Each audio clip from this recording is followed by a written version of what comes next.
देवपुर गांव में गीता और संगीता नाम की दो पड़ोसन रहती थी। गीता का परिवार फूला फला था। उसके पति की कमाई भी काफ़ी अच्छी थी। वही संगीता एक विधवा थी। उसके पति को मरे हुए 4 बरस बीत गए थे और वो गांव में छोटा मोटा काम करके अपने और अपने बेटे का पेट पाल रही थी। रवि और रोहन एक साथ खेला करते थे। चल रवि, मैं बाजार जा रहा हूँ। आज मेरी मम्मी मुझे आइसक्रीम खिलाएगी। सच में? हाँ, अब मैं जाता हूँ वरना मम्मी डांटेगी। रोहन वहाँ से चला गया, पर रवि के मन में आइसक्रीम खाने का ख्याल घर कर गया। रवि ने कभी भी आइसक्रीम खाई नहीं थी, बस दूसरे बच्चों को खाते हुए देखी थी। खैर, रवि मायूस होकर अपने घर लौटा। क्या हुआ? तेरा मुंह क्यों लटका हुआ है? माँ, मुझे भी आइसक्रीम खानी है। रोहन की मम्मी उससे आइसक्रीम खिलाने बाजार ले गई है। बेटा, तू तो समझदार है ना? हाँ, मैं जानता हूँ कि हमारे पास आइसक्रीम खरीदने के पैसे नहीं है। कोई बात नहीं, छोड़िए। आज खाने में आपने क्या बनाया है? तेरी पसंदीदा दाल चावल। तू खा ले, मैं काम पर जाके आती हूँ। ठीक है माँ। संगीता का ध्यान रवि के उतरे हुए चेहरे पर था। वो रास्ते भर रवि के बारे में सोचती रही। काश कुछ और पैसे में कमा पाती, जिससे मैं रवि को आइसक्रीम खिला पाती। उस बेचारे का कितना मन है। हे भगवान, कुछ मदद कर दीजिए। वृक्षदेव ने संगीता की बात सुन ली और उसके सामने प्रकट हो गए। पुत्री, मैं तुम्हारी तकलीफ समझ सकता हूँ। तुम अपने बेटे की इच्छा पूरी करना चाहती हो और इसमें मैं तुम्हारी मदद कर सकता हूँ।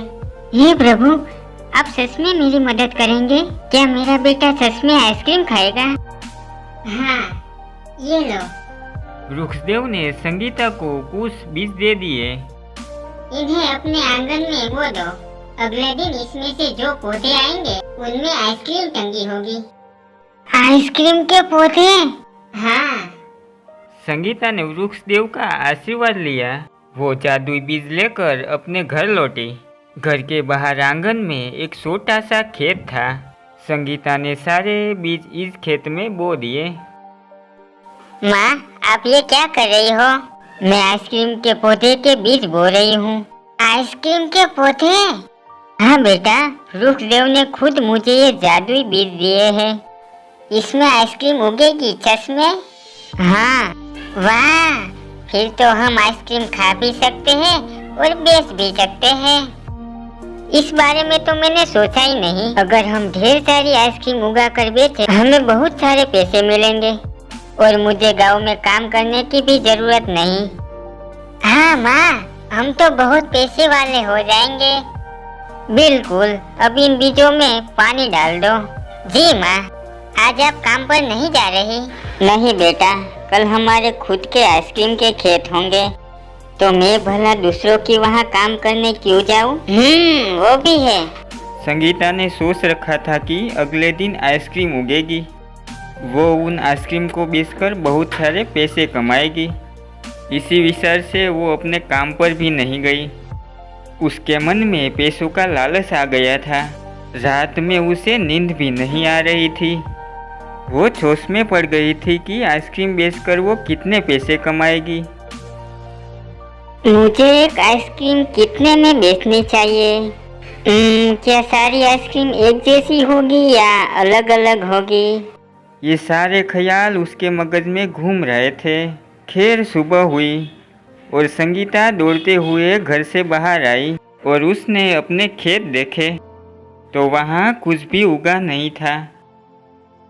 अरे, ये क्या? वृक्षदेव ने तो कहा था ये जादुई बीज है।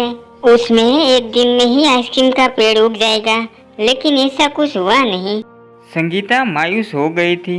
रवि भी घर से बाहर आया और अब उसका भी मुंह लटक गया। संगीता ने रवि का हाथ पकड़ा और उसको लेकर निकल गई। वो उसी वृक्ष के पास आई। वृक्षदेव, वृक्षदेव। वृक्षदेव प्रकट हुए। क्या हुआ पुत्री? तुम इतनी क्रोधित क्यों हो? आपने कल मुझे जादुई आइसक्रीम के बीज दिए थे और कहा था कि एक ही दिन में वो उग जाएंगे, लेकिन उन बीजों में से कुछ भी नहीं उगा। ऐसा कैसे हो सकता है? पुत्री, तुम मुझे बता सकती हो कि तुमने क्या किया? मैंने वो बीज अपने छोटे खेत में बो दिए और उन्हें पानी भी डाल दिया, फिर भी नहीं उगे। अजीब है। खैर, ये लो नए बीज। इस बार जरूर आइसक्रीम के पौधे उग जाएंगे। संगीता ने वो नए जादुई बीज ली और घर की ओर निकल पड़ी। एक बार फिर वो बीज अपने खेत में बो दिए और उन पर पानी भी डाला और इंतजार करने लगी। अगली सुबह भी वहाँ कोई पौधा नहीं था। ये देखकर संगीता गुस्सा हो गई और गुस्से में वृक्ष देवता की पेड़ की ओर चली गई। वहाँ पहुँचते ही रोने और चिल्लाने लगी।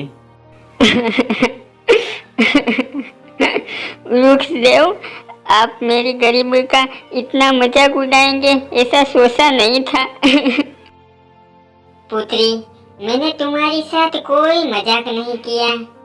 मैंने तुम्हारी मदद करने के लिए वो जादुई बीज दिए थे, क्योंकि तुम अपने बेटे को आइसक्रीम खिलाना चाहती थी। आपकी दी हुई बीज बोकर मैंने कितने सारे सपने देखे थे कि उसमें आइसक्रीम उगेंगे। आइसक्रीम बेचकर मैं कितने सारे पैसे कमाऊंगी और अमीर बन जाऊंगी। मुझे लोगों के घर में काम करने की भी जरूरत नहीं पड़ेगी। यही तुमसे गलती हुई है पुत्री। क्या मतलब? मतलब ये कि मैंने वो बीज तुम्हारे बेटे की इच्छा पूरी करने के लिए दिए थे, पर तुम्हारे मन में लालच आ गया। तुम आइसक्रीम बेचकर पैसे कमाने की सोचने लगी। वो जादुई बीज इसीलिए नहीं उगे क्योंकि तुम्हारे विचार बदल गए। अगर तुम मुझसे अपने बेटे की इच्छा के लिए उगाती तो आज उनमें आइसक्रीम जरूर होती। संगीता को अपनी गलती समझ में आ गई थी। वृक्षदेव ने वापस जादुई बीज दिए। इस बार सिर्फ अपने बेटे की इच्छा पूरी करने का संकल्प लेना, लालच से दूर रहना पुत्री। संगीता वो बीज लेकर अपने घर लौटी। उसने बीज बो दिए, पर आज उसके मन में कोई भी लालच नहीं था। वो बस अपने बेटे को आइसक्रीम खाते देखना चाहती थी। अगली सुबह रवि घर की बाहर गया तो वो नज़ारा देखकर हैरान हो गया। माँ, माँ, आइसक्रीम उग गई। संगीता भी उत्सुक होकर घर से बाहर आई और उसने देखा कि एक नहीं अनेक आइसक्रीम थी और कई गरीब बच्चों उनको देखकर लाल टपका रहे थे। अरे बच्चों, तुम लोग आइसक्रीम तोड़ सकते हो। गरीब बच्चों ने और रवि ने आइसक्रीम तोड़ ली और खाने लगे।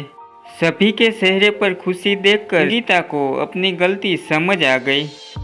आइसक्रीम बेचकर सिर्फ पैसे मिलते, पर इतनी खुशी नहीं मिलती। धन्यवाद वृक्षदेव इन आइसक्रीम के पौधों के लिए और मुझे ये सब समझाने के लिए कि पैसे ही सब कुछ नहीं है। आपने मुझे लालची बनाने से बचा लिया। संगीता ने भी एक आइसक्रीम तोड़ ली और दोनों माँ बेटे खुशी खुशी आइसक्रीम खाने लगे और वो लोग सबको मुफ्त में आइसक्रीम बांटने लगे। कड़ी गर्मी के मौसम में ठंडी आइसक्रीम लोगों को अलग ही संतुष्टि दे रही थी। संगीता वापस अपने काम पर लौट गई। आज वो भले ही गरीब रह गई, पर मन से बहुत अमीर हो गई। वो खुशियाँ बांटना सीख गई।